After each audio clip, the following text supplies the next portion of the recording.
And welcome in, everybody, to the Make the Money and Run podcast for August 19th, Thursday, 2021. Coming up on this episode, lots of baseball to talk about. The division races heating up.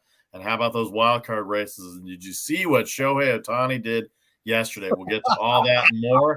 Major League Baseball, lots to talk about in the last 6 weeks. And then, of course, we've got NFL preseason number 2 going off tonight. One game tonight. That's the Eagles and Patriots. We'll preview that, and we'll talk about tomorrow's games as well. We're here every Mondays, Thursdays, and Fridays. Mondays at 3 Eastern, Thursdays right now at noon Eastern, and Friday at 1 Eastern. Thanks to everybody on Facebook and YouTube Live. You can download, subscribe, rate, and review anywhere you get your podcasts if you miss it. Also, when we have day games, we do our early shows. We always try and put some social media out by 6 Eastern for our later picks for the evening baseball or evening games that take place. We will do so today as well, too. 10 games on the board in Major League Baseball, 8 on the board.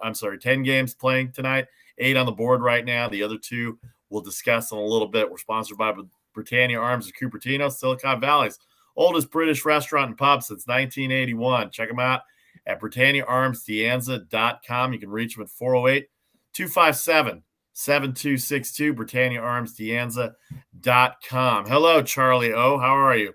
Hey, listen, I'm waiting for my fish and chips and Bass Ale to get here via DoorDash from Britannia Arms, man. They said it might be a while because it's like a 2.5 hour DoorDash, but it's on the way. From where you are to Cupertino, that's probably true as well, too.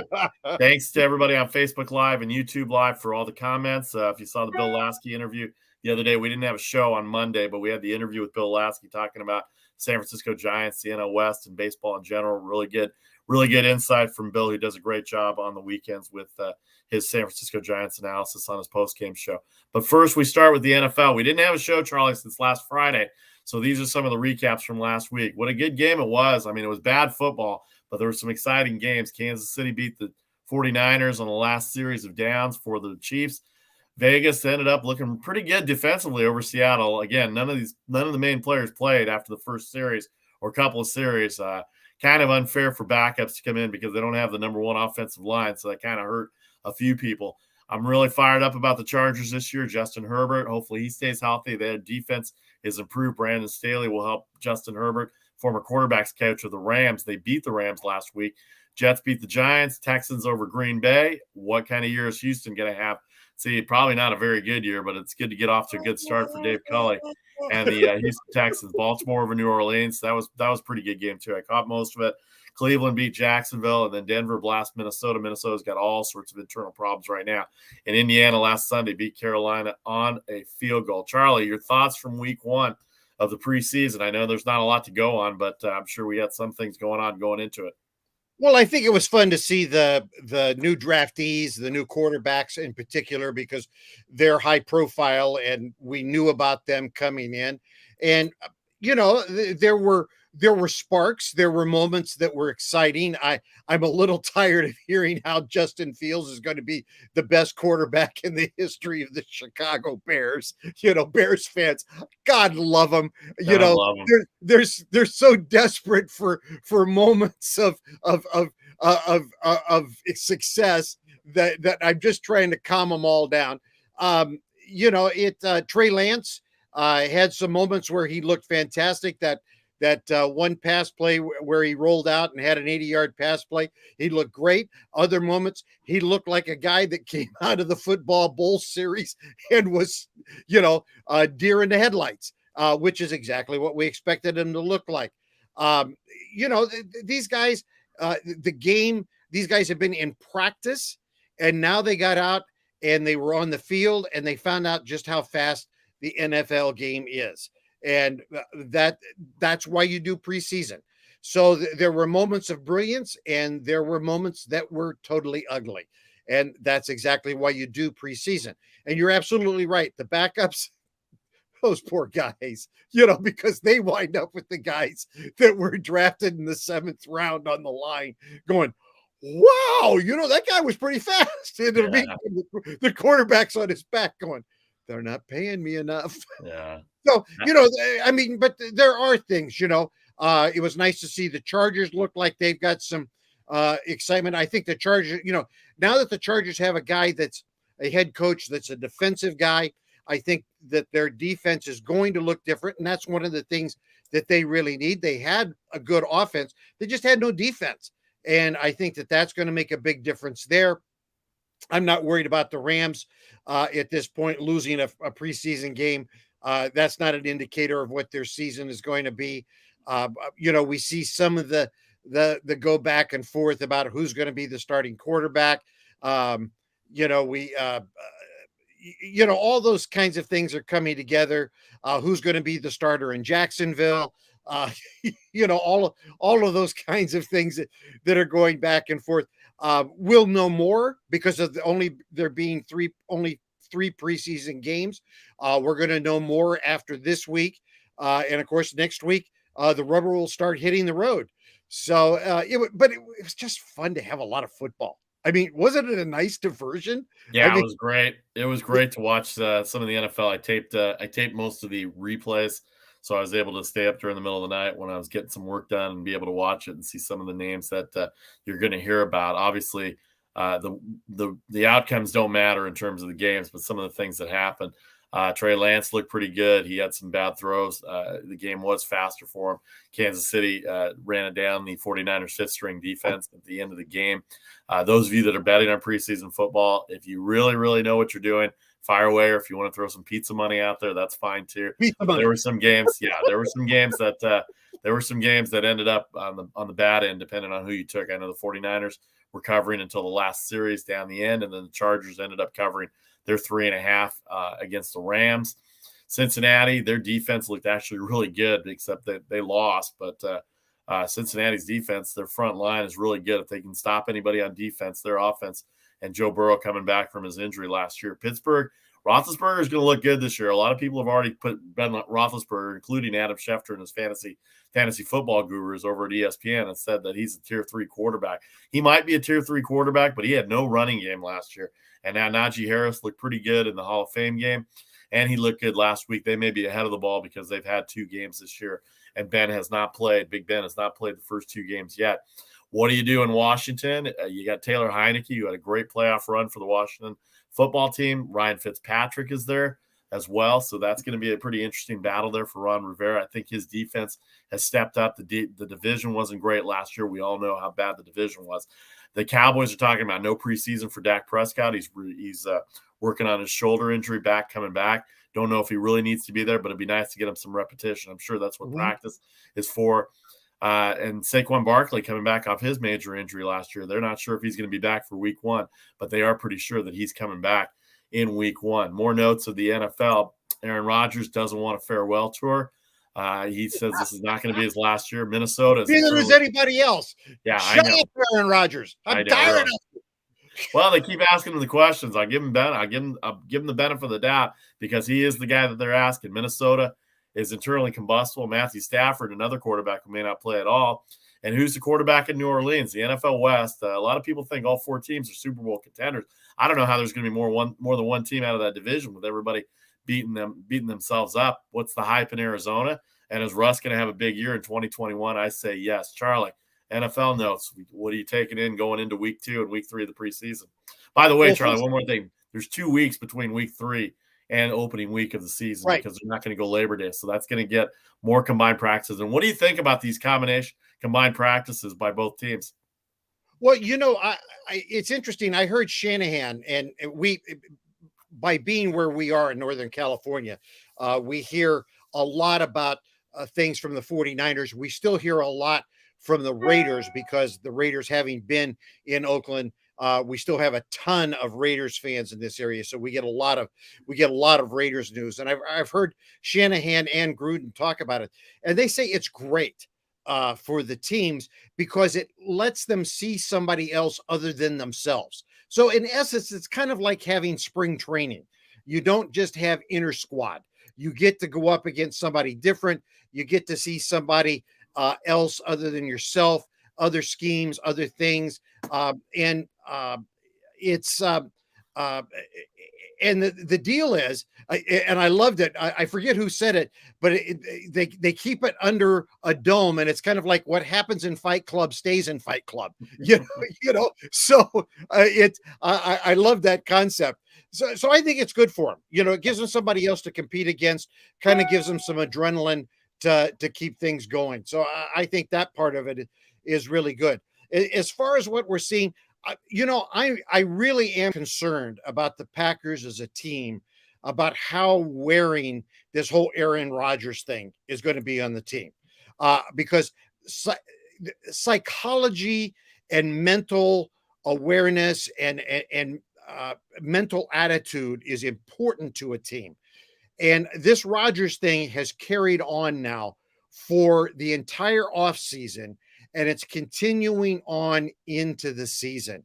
And, after a while, it just has got to wear on the entire team.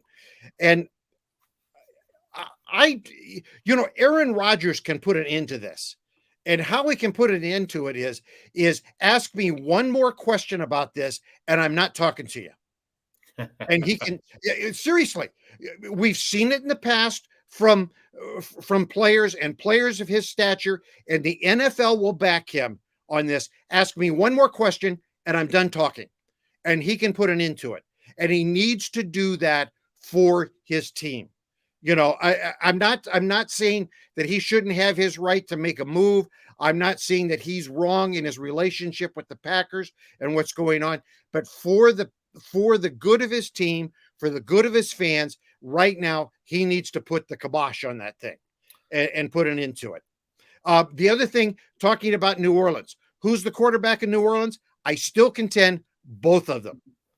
I still contend they are going to use those guys in a tandem way. And why not? You got two guys with different skills who seem to get along. Jameis Winston. Have you ever seen did you ever think Jameis Winston would have the kind of attitude he's having right now? I can't believe what a strong and great attitude he has. So if he's going to have that kind of attitude, use those two guys in tandem. Use those two sets of skills and go at it. I'm kind of excited to see what they might be able to do that way, because we saw glimpses last year, and I think it could be exciting. Tampa Bay still the top of the division. They're second overall in Super Bowl contenders. I'm trying to get Mike Triplett on from ESPN. He's a Saints reporter on for next week, so we'll talk about that as well too. As far as Aaron Rodgers goes, there's no stories right now because the games are boring and the football is bad. So they're looking for stories to go at. And I get it, because he's a polarizing figure. So that's just the way it's going to go. But I don't think after the season starts, that conversation will dip down. It'll probably happen for another week. And then remember, there's 2 weeks between the third preseason game and opening day weekend. So all the injuries and all the roster setups can be all set. Fantasy football will be all set. By the way, I got this in the mail yesterday, Charlie. I wanted to show this to you. One of the services that I have an account with sent this to me. I guess it'll go on my wall for every Friday. It is the entire schedule in a tack board right here from week 1 to week 16. I don't want to mention I don't want to mention the sportsbook's name yet, because I have an account with them, but they're not a sponsor of us, so I don't want to mention it yet. So I'm all set up. They need to sponsor our picks, and they know it too. I've been in contact with them. But anyway, this is my little gift, so I might have to find a wall with it. Let me show you here. So week 1 up in the top left, all the way down to week 16, all on one page. No trees were harmed. Too bad in the making of this sheet out to the customers, but it's really good. Last thing on the NFL last couple things on the NFL. I'll be interested to see Cincinnati. I really think Cincinnati can make a move in this division. Everybody's hyping up Cleveland. Pittsburgh has been the incumbent for years, but the Cincinnati Bengals, I've seen them play live twice, and I saw them play last year on TV with Joe Burrow before that terrible injury. They were moving the ball up and down the field. Their defense was not very good. Their front four was really, really good 2 years ago, and they slipped off a little bit. With Burrow back, they've got a healthy running game. They've got receivers there. I know they lost A.J. Green, but I think Cincinnati's going to make that a 3-team race in the AFC North. I don't think there's any – actually, it will be 4 teams with Pittsburgh, Cleveland, Baltimore, and Cincinnati. They may finish last, but it's not going to be as bad as people think. We'll have the overs-unders for win totals coming up the week of the NFL opening week after Labor Day, probably that Wednesday or Thursday. We'll have the opening lines for overs-unders. I know some of you already have them out there in social media world that's watching us on Facebook. By the way, hi, Vinny G in San Diego for checking us out. Skinny Milligans! So How's the weather down there? Probably everything real good down there. I don't know. A lot of Chargers fans still down there. I guess there are. I like the Chargers. Justin Herbert from last year. I think he's only going to go up. He's a smart kid. He's got some talent around him as well, too, and their defense will be better this year. And I would not count them out of the AFC West. It's not Kansas City's division, 1,000%. We'll see what happens with the Raiders, and we'll see what happens with Denver. I'm not even counting out Denver yet going into this season, because if Von Miller comes back healthy and their defense played like they did last year, any sort of offense, any sort of progression by Drew Lock or Teddy Bridgewater, whoever has that competition, one should be able to improve that team from last year as well. And then, of course, we cannot end football without talking about my Bears. You referenced them already. As it is. So I just have to go out on this Twitter. It was trending yesterday. It had about 1,500 likes on there on Andy Dalton opening up and speaking his mind a little bit. Justin Fields is going to be healthy, by the way. They're going to play Buffalo this week, so they're going to get a look at their past with Mitch Trubisky playing for Buffalo this weekend. The Bulls and the Bears are going. The Bills and the Bears are going to play this weekend. And Trubisky's going to face the Chicago defense, and Chicago's going to already know what his skill level and what his talent is, unless that Buffalo and Josh Allen has gotten to him a little bit and kind of helped him with his mechanics. But how about Andy Dalton, Charlie, before we wrap this football segment up? Andy Dalton speaking his mind. He says it's his time still. Justin Fields is going to have a great career. But it's my time, and I'm still playing for the number one job. And I think that's probably the way to go. But I don't know if that was needed. He probably was asked, because Andy Dalton doesn't seem like the type of guy. At least I don't remember him coming out and making boisterous statements like that over the last few years. But I had this conversation on our previous show, if anybody caught it, with Matt Mayoko, about what game is the over-under that Justin Fields is going to start for the Bears, because their defense is Super Bowl worthy, as it's been the last 3 years. And as a fan, it's just molasses to watch for lack of a better word, it's just molasses to watch the offense. They've got Montgomery in the backfield. Their receivers need to improve. They've got, I don't know what their tight end situation is, but Andy Dalton, a quarterback, does not inspire me as much as Justin Fields does. And I know it was all the second quarter last week, and I know it was all good. He had his John Elway moment at the beginning of the game, but then he looked great after that. So he, Lance, Trevor Lawrence, Zach Wilson, all of them. Mac Jones even played well for New England. But Andy Dalton speaking his mind. Your thoughts, Charlie? Well, first of all, I love it. Okay, because Andy Dalton's coming in and saying, hey, I didn't come in here to be a high-priced backup. Okay, I'm still a viable quarterback. I'm here to compete for the number one job. So that's great. And, Bears fans ought to be very, very happy about that, because that's also going to push Fields. Because he's coming, all of a sudden, he's going to look and go, hey, that old man with the red hair is saying, I don't automatically get the job. And I'm sure that Fields is smart enough to look over there and go, hey, that dude knows what he's doing. That guy can still chuck the ball and knows what's happening. So I think it's great. Quarterback controversies this time of year are one of the best things you can have for a football team, because it's going to push everybody on the offense. And frankly, the best thing for quarterback development is to not have to throw a rookie in there at the starting position to get started. Now, I have heard a lot of experts say they think that Fields will probably be the starting quarterback like week 7.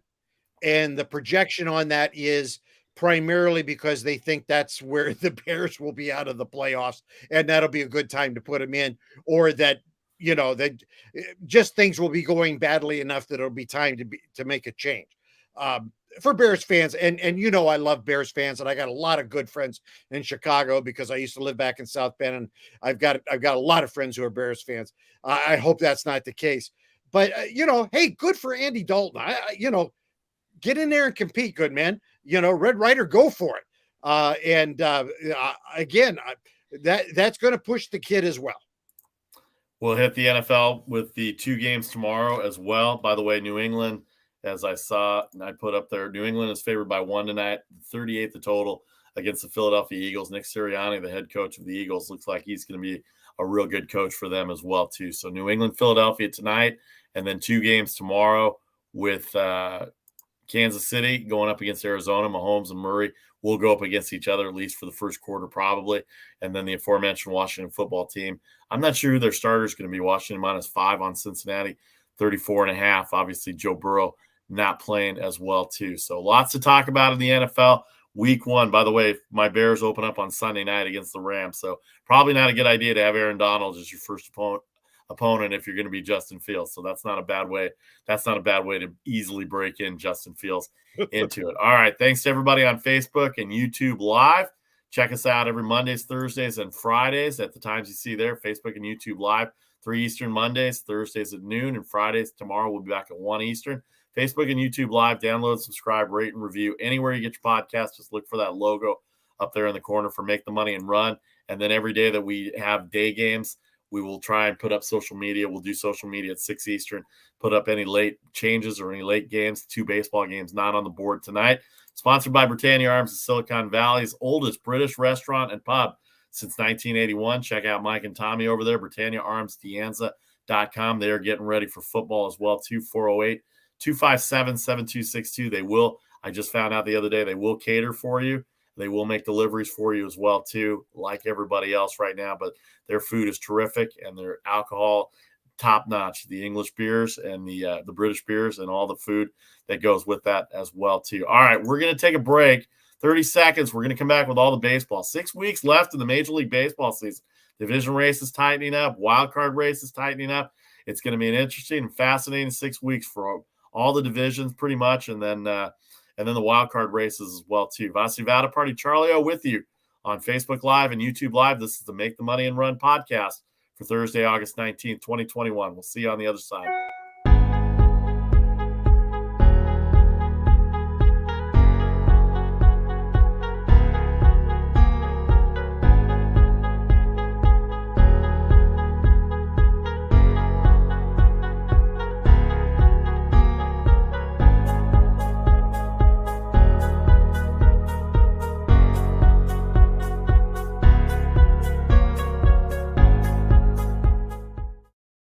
Vasu Vada Party, Charlie O here with the Make the Money and Run podcast, 3 days a week, Mondays, Thursdays, and Fridays. We're sponsored by Britannia Arms of Cupertino, Silicon Valley's oldest British restaurant and pub since 1981. 408-257-7262. BritanniaArmsDianza.com is the website. Thanks for everybody on Facebook Live. Vince and Tom now joining us on Facebook Live as well. We just got done with the football segment for week 2 of the preseason. 2 more weeks until the opening week will start. That Thursday the 9th will be the Dallas Cowboys and the Tampa Bay Buccaneers in Tampa Bay. Of course, Tampa Bay coming off their Super Bowl victory. Lots to talk about between now and then in terms of football, but we'll put that on the back burner now as we hit American League Baseball right now. How about the American League, Charlie? And by the way, I'll put up the lines as we get going here too as well. But American League Baseball right now is very interesting. You see the lines at the bottom there. A couple of games will go off early in the morning, 6 games, afternoon games, 4 games in the evening time, 8 on the board right now. The other 2 don't have lines yet.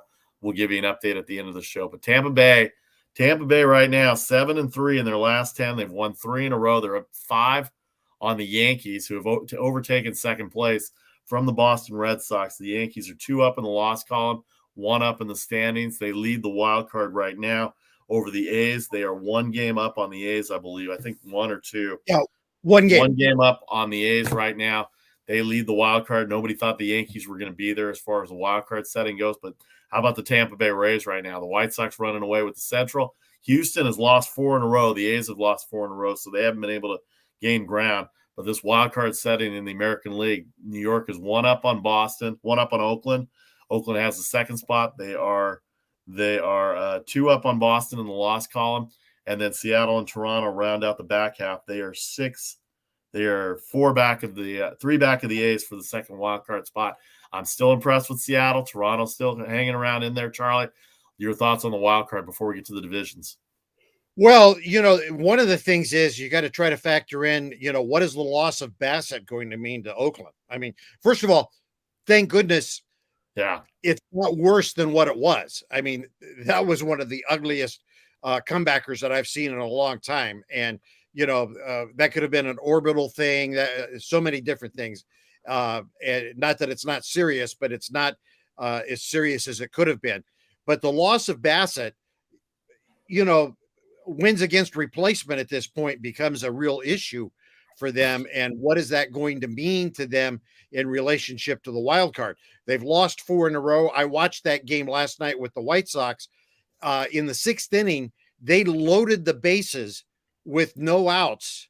Or I'm sorry, in the 3rd inning, they loaded the bases with no outs and did not score and wound up losing that game by a run. Now, let me tell you, I don't know whether Bob Melvin drinks or not. He's a major league manager, so my guess is that he does. And I have a feeling that he was up with his favorite libation last night, walking the floor and probably drinking about half a bottle, because that will make a manager age about 10 years in one game. So you've got a pitcher, you're down your best pitcher, and then your team's not scoring runs. So that, I mean, they didn't score any runs in that game with Bassett. They lost 9-0 there. So Oakland's got to reset because they're not in a good position right now, losing 4 in a row. Now they're trailing the Yankees. You've got Boston right there to deal with. And as you said, Seattle will not go away. You know me, I've been poo-pooing Seattle all season long because I've been waiting for them to collapse like they have traditionally done, and they haven't collapsed. So Oakland is in a very precarious situation, and I think we're in for a very interesting wild card run down the stretch here, and that's why we have the wild card. That's what's going to make it fun. So I think it's going to be good times. It'll be interesting because the A's have lost 4 in a row. Houston Astros have lost 3 straight to Kansas City, 4 straight overall. So they have not lost any of their lead. They are 3 up in the loss column on the A's, 6 up on Seattle, who in the loss column, as Seattle's in 3rd place. Seattle 7 out of 10. They've won 2 in a row against the Rangers. They've got a game in the afternoon to close this out in about an hour and a half from now. Houston at the same time as well with Kansas City.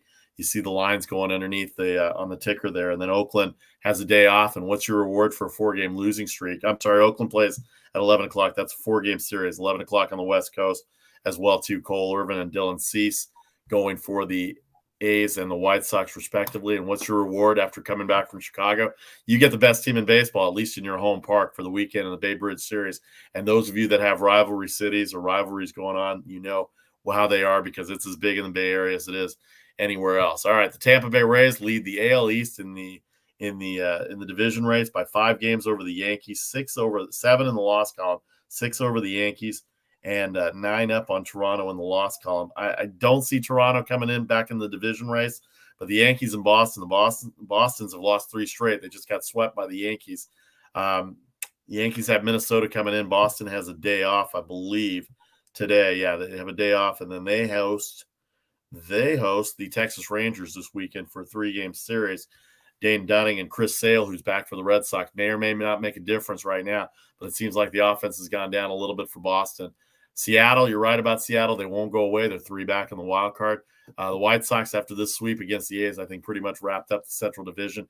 Indians lost 2 out of 3 to the Minnesota Twins, 2 walk-offs were their losses. Jorge Polanco getting his revenge on all the AL Central teams with both the walk-offs. So, Charlie, overall American League takes right now. Tampa Bay Rays start, the White Sox, and then Houston and Oakland still battling out in the West, Charlie. Yeah, Houston needs to pull themselves together. They're a good ball club, but if you're going to win your division, you can't be playing around losing 4 in a row. I mean, you got to act like you're a division leader. And if you're going to be the kind of team that's going to win short series, the short series during the playoffs, you can't be doing this.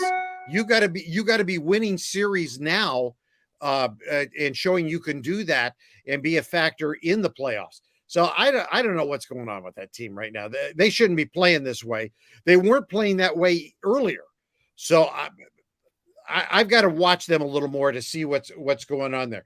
The White Sox, obviously, they're playing out of their minds. My only concern, Vasu, about the White Sox at this point, with this kind of lead, and I think their lead is only going to get better because I think Cleveland's going to wave the white flag, and they're going to probably start bringing guys up and from AAA and start giving them some major league experience and those kinds of things. I mean, I certainly would at this point, is that they may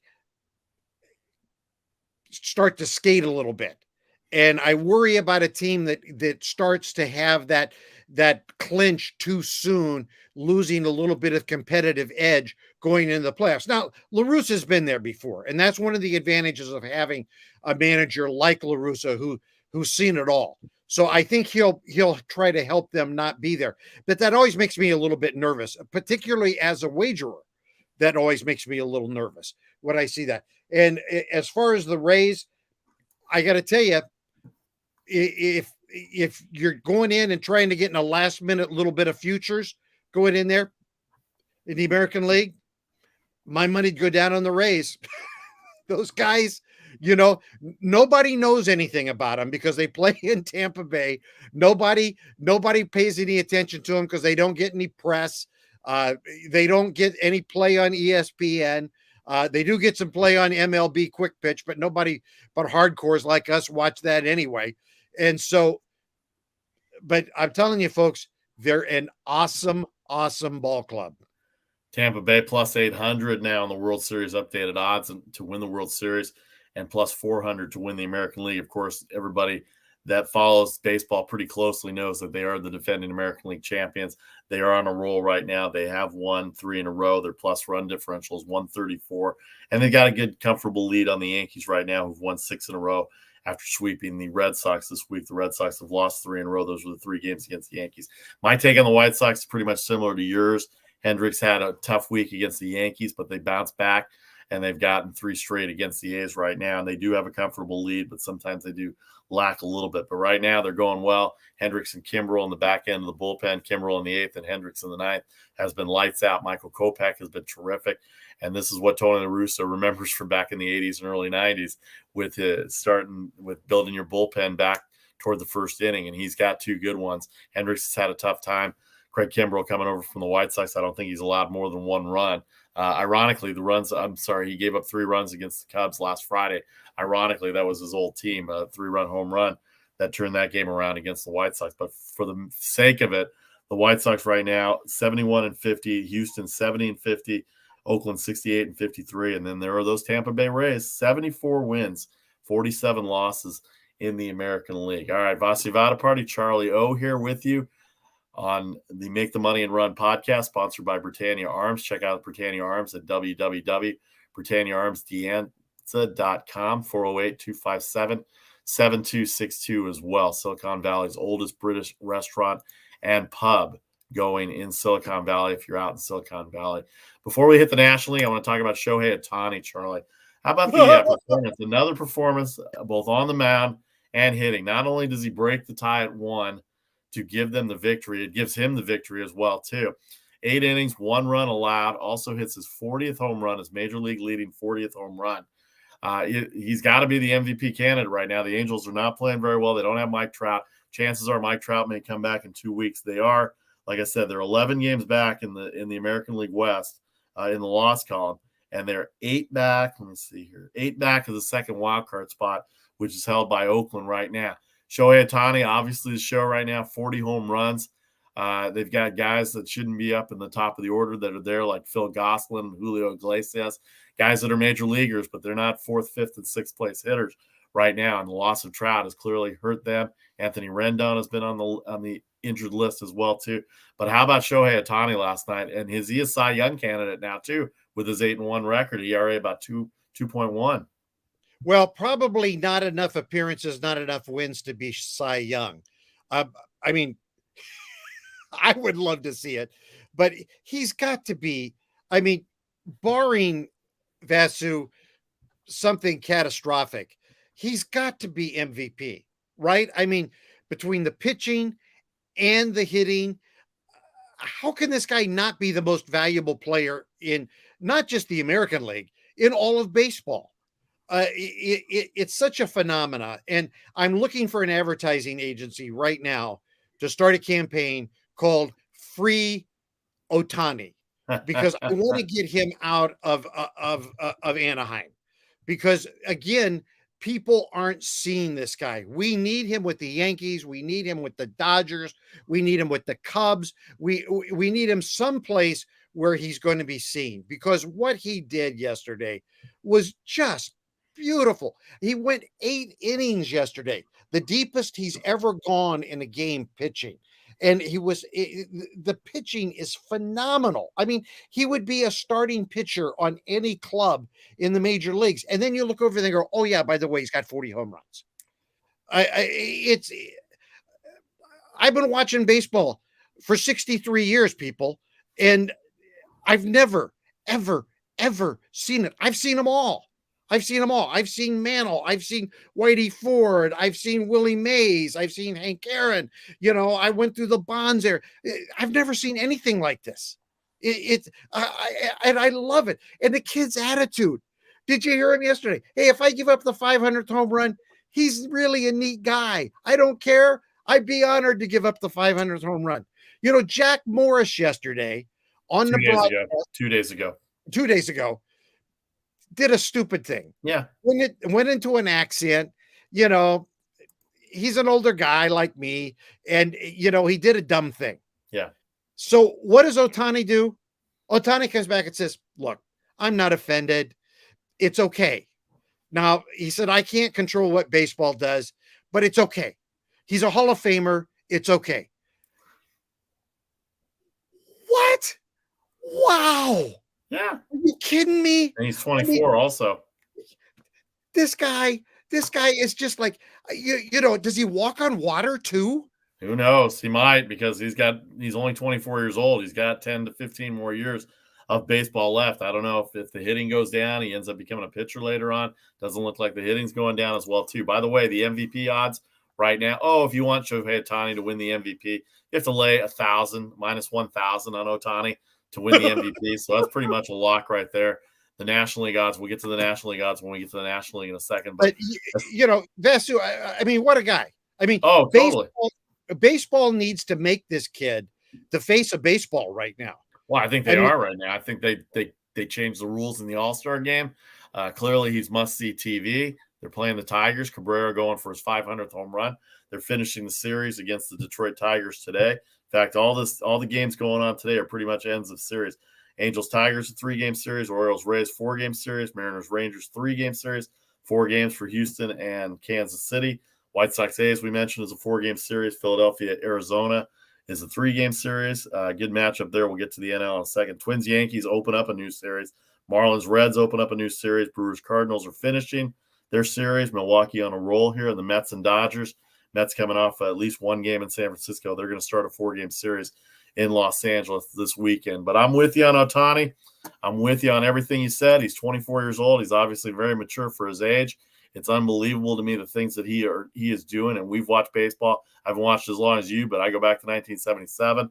I was talking to Bill Lasky, who played in the major leagues. I mean, there's nobody like that he's ever seen that's even come close to the things he's doing, both defensively and offensively, at least pitching wise.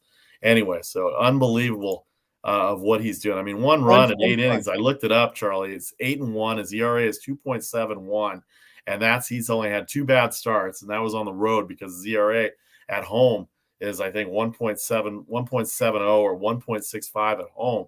And we called it last Thursday, a week ago on the show. We called him. How is he an underdog against the Toronto Blue Jays at home, even though it was Barrios going for Toronto and Toronto fighting out for a playoff or division spot? But he's clearly up there. All right, Vasi Vada Party, Charlie O with you here. This is the Make the Money and Run podcast for August 19th, 2021. We're sponsored by Britannia Arms of Cupertino, Silicon Valley's oldest British restaurant and pub since 1981. They also do catering. I was told that the other day. Britannia Arms, Dianza.com, 408-257-7262. If you're in the Bay Area and are not too far from Cupertino, go check it out. Mention you heard the Britannia Arms of Cupertino on Make the Money and Run. All right, National League. We get to the National League. You see the 2 games in the National League going. Of course, we don't have a line for the Mets and Dodgers yet, or the Marlins and Reds. So 4 games in the National League tonight. But the 2 that we have are dandies to go off. St. Louis and Milwaukee.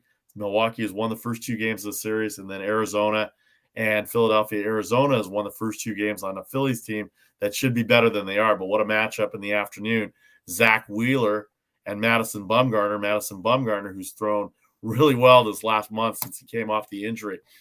Let's start out there a little bit in the NL East. Philadelphia, 3 back of Atlanta right now. Atlanta, who's hot. They've torn apart Miami the last couple of days, a place that they've had troubles with. They've won 6 in a row. They're 3 games up on Philly in the loss column, 4 up on the Mets. The Nationals and Marlins are both out of it right now, and they've got their situation. They've got a day off today, and they're going to Philadelphia's got Arizona, and they're going. Atlanta is going to Baltimore for the weekend. So Philadelphia's got to make some hay, because I think Philadelphia comes to San Diego this weekend. And even though the Padres are struggling, that's still a competitive team, and that's still a team. And with the way Philly's playing right now against Arizona, that's not going to help their case at all. The Mets got 1 out of 3 in San Francisco after getting swept at home by the Dodgers. So they're 5-6 on the bottom end, and they've got a 4-game series against those Dodgers again, too. The National League East, Charlie, Atlanta 3 up on Philadelphia, starting to play well, 6 in a row. And Philadelphia, don't know what's going on with them in Arizona. And I wouldn't surprise me if Bumgarner shut them down, but they do have their ace, Zach Wheeler, going up. And then the Mets have 4 games in Los Angeles this weekend. Dodgers undecided on who they're going to pitch tonight, probably over the weekend as well, too, with Scherzer, Urias, and Buehler able to go the other 3 games this weekend, Charlie. Well, I know a couple of guys that kept telling everybody, don't sleep on Atlanta. In fact, I think I'm looking at them right now. And they're coming through. By the way, not to interrupt, I'm sorry to interrupt. By the way, they're doing this without Ronald Acuna Jr. too. That's right. We kept saying, hey, we know he's down, but this team is a fighter. They kept adding, they kept, just trying to add pieces here and there and keep things going. That team, they're fighters, and they have taken advantage of their ballpark. They've done all the things that they're supposed to do.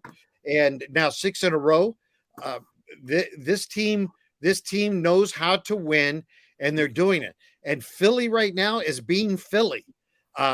This team is, they frustrate me.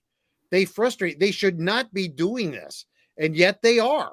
And Philly fans, oh Lord, they're all at the pharmacies trying to get meds right now.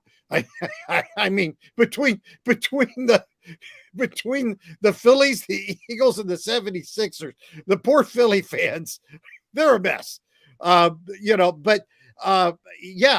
Philly should be doing better now. It was interesting. I saw Jessica Mendoza on earlier today on ESPN, and she says, now don't give up on Philly. She said they're still gonna be in this thing coming down the line. Well, I hope she's right, because I'd like to see a good battle in the East coming down the stretch. But I just have a tough time believing in Philly, because they do these things. They do these silly things. They should not be losing to Arizona. Now, today's game, I would see as competitive, because Bumgarner has been pitching well. So I would see today's game as being competitive, even if they were going well. But they should not be losing games to Arizona. And if you're losing games to Arizona, you got to go look in the mirror and say, what's the matter with us? I give them credit. I give Arizona credit. They're playing better in the last 10 games. They're 5-5. They've won 2 in a row. They beat Philadelphia. Humberto Castellanos started yesterday. He went 2 for 2 and drove in both runs for the Arizona Diamondbacks to start the game, and they ended up winning that game. But Philadelphia is a total question mark to me. They have the talent. Their bullpen's not very good. Zach Wheeler's had a really good year. They did lose 2 out of 3 to Cincinnati last weekend. This could be their stretch, that they're going a rough stretch right now. But they better stick with it, because they're 3 back of Atlanta, and Atlanta's hot right now. The Mets cannot figure out the Mets. Mets are not very good. I just don't think offensively. And of course, their owner, if you saw it, Steve Cohen, the owner, he ripped his major league club, saying these aren't major league hitters. They're very unproductive. He's right, and he owns the team. He can say what he wants. I'm sure it doesn't resonate very well, but maybe he did it to fire the team up. We'll see, because they're going into LA, who is red hot right now. We'll get to the National League West in a second, but the New York Mets and their owner, Steve Cohen, he bought this team for all this money, signed Francisco Lindor. And I think, frankly, he has a right to say what he wants. I didn't make it personal, but he's just saying what everybody else is saying in New York, Charlie. Hey, listen, you know what? Somebody said, oh, he's a Steinbrenner. Okay. You know, who won more pennants than George Steinbrenner? I mean, what's he paying out? 225, $230 million this year Yeah, in but the payroll? rest, but the bottom line is Steve Cohen didn't talk at all this whole year. George Steinbrenner, he would have been talking 7 days in a Oh, row. yeah. That's the No, whole no, difference. but, hey, you're absolutely right. He owns the team. He's got the right to say, hey, fellas, I mean, hey, your guys at Fox, if you were screwing up with your production work, Yeah, would somebody take you aside and say, hey, you're screwing up? probably Now, not. I'm too good. No, I'm kidding. We all make mistakes. I get it. We all make mistakes. Jack Buck, Yeah. I need to talk to you. But David Hill on line one. yeah, but seriously, it's okay. And I think you're absolutely right. I think he's just trying to fire him up. Yeah. I think you're trying to say, we'll show that stinking owner. Okay, well, if it works, great. go for it. But I didn't have a problem with it. He didn't really get nasty, but did he hurt their feelings? Maybe. But you know what? They won yesterday after he came out with it. They got an extra inning win in San Francisco. Not an easy place to win. Kevin Pillar with the big home run. They've got the Dodgers. They're in LA. It's going to be tough. But if they can get one game in LA, I think they'll feel pretty good because the Dodgers are red hot put your right big now. boy pants on and go play ball. Go play ball. That's it. Go play ball and go be yourselves. You got good pitching. Your bullpen's a little shaky. Your offense is coming around a little bit right now. You didn't make the trades you wanted for the offensive players. Lindor's been hurt. Baez is now on the 10-day IL. So you've got 6 weeks to right the ship now. The NL East is still up for grabs. You're only 4 games back. It's not that big of a gap to come in there. And as we get to the wild cards here in a little bit, we'll get to the wild card. The Milwaukee Brewers have taken 2 from St. Louis. I thought St. Louis had that game yesterday. Jack Flaherty looked great for 6 innings, but they just cannot stop the bullpen from imploding. And they imploded again yesterday against the Cardinals. An extra inning loss, 6-4 by Milwaukee. They're good. Nobody's talking about them, Charlie. Everybody talks about Gabe Kapler. Of course, I live on the West Coast. They're talking about Gabe Kapler up and down, but I also remember the same group of people that were complaining about Gabe Kapler 2 years ago in terms of managing. What, his head last year? That's right. I believe they wanted to take him out and behead him, if I remember. Yeah, right, exactly, because he was over managing. And like I said, check out the conversation I had with Bill Lasky on Monday because he noted the differences between their coaching staffs last year and coaching this year, and obviously it's paid off. But Milwaukee is 74-47. Getting back to the Central, they are 10 up in the loss column on Cincinnati, who lost 2 out of 3 to the Cubs. Surprisingly, Cincinnati was about a $3 favorite yesterday with Tyler Mahle, and sure enough, the Cubs go and beat them 7-1, and they take 2 out of 3 from the series. St. Louis is 12 back, 11 back in the loss column. That NL Central is wrapped up, Charlie. But what's your take on Milwaukee for the 6 weeks? Wow, again, my only concern about them is being too far out in front and coasting, and then not having the edge going into the playoffs. But man, they're good. They are really good and managed so well. I know people are, well, what's the manager? Who's Craig Counsell? That's what everybody's saying. Who's Craig Counsell? And I'm telling you, you haven't been paying attention. If you don't know who he is and what difference he makes on the bench, you haven't been paying attention, or you just don't know baseball. Because this guy has been steady. He's been there. He's a big part of who this team is and what their success is. And they're a factor. And a championship series between the Brewers and the Giants, or the Brewers and the Dodgers, could be, and yes, I went there, folks. That could be dynamic. I mean, that could be really, really exciting. And I think that's where we're headed.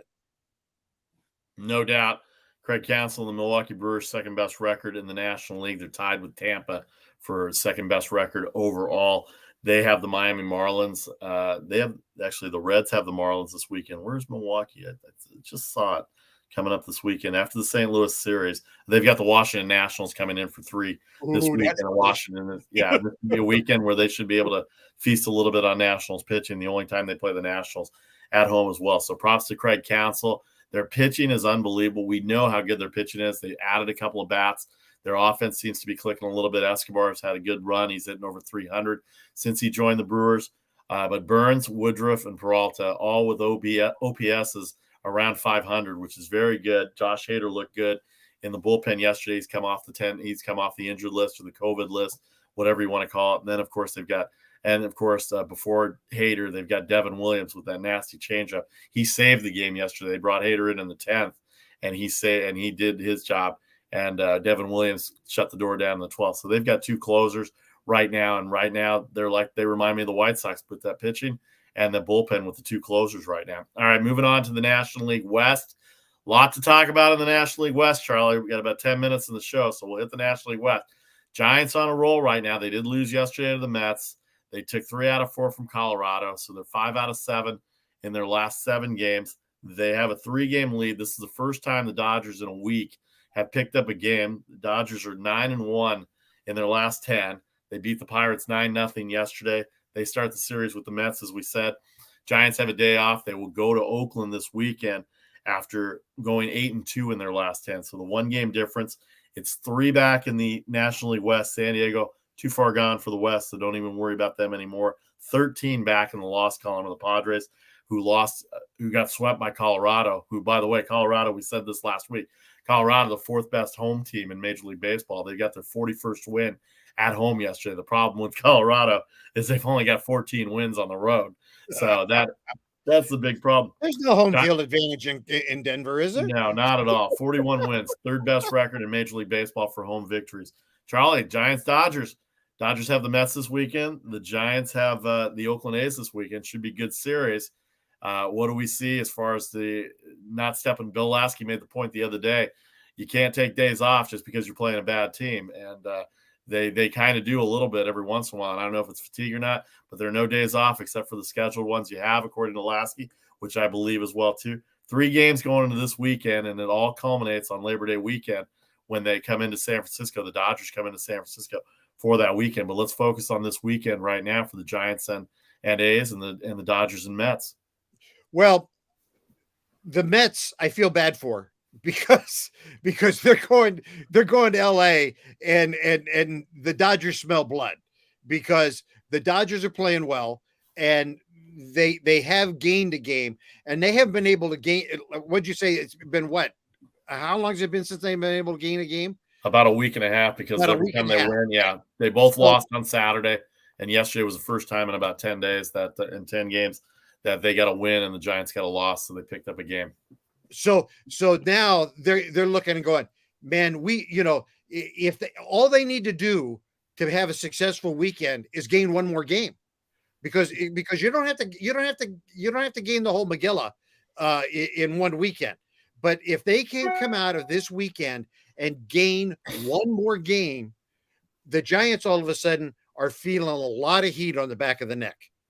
And against the Mets right now, the way the Mets are playing, there is no reason why they can't do that. All they got to do is take 2 out of 3. That's all they got to do. And they can do that very easily. We've talked about the Dodgers. The Dodgers are loaded. They're very talented. And we also know that the Giants have been overproducing.